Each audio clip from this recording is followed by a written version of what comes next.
Bonjour et bienvenue dans ce 17e devlog de ma série de développement de jeux vidéo, dans lequel je présente un peu chaque jour une nouvelle avancée, certes petite mais constante, et où j'ai pour objectif de créer à terme un RTS autour de mon univers d'Enolian. Si vous ne me connaissez pas, moi c'est Erwin, je suis derrière la chaîne Twitch du même nom, dans lequel je stream un peu tous les soirs pendant 2 heures pour le développement de ce projet. Pour aujourd'hui, j'ai continué l'objectif que je me suis fixé hier, à savoir, une fois que j'ai sélectionné une ou plusieurs unités, je dois avoir la possibilité de leur indiquer quel arbre ils vont aller récolter.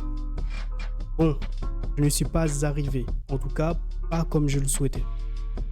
Je peux effectivement sélectionner une ou plusieurs unités et dès qu'ils sont sélectionnés, j'ai la possibilité de détecter les arbres avec le curseur. Mais ce qui me manque, c'est, comme vous le voyez, un aperçu visuel. Un aperçu visuel que je n'ai pas et que j'ai eu beaucoup de mal à mettre en place. Ce que je veux, c'est mettre en place un contour ou même colorer un arbre ou n'importe quelle autre ressource à récolter. Je sais pas, mais seulement un seul à la fois.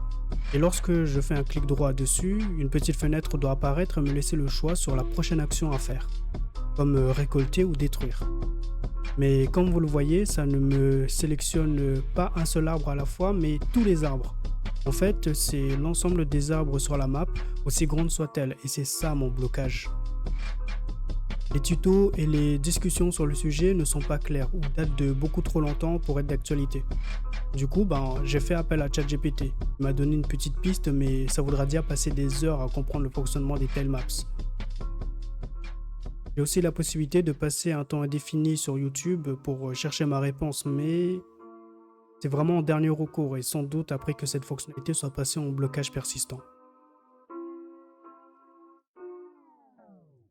Je ne sais pas si je vais y arriver à court terme en fait.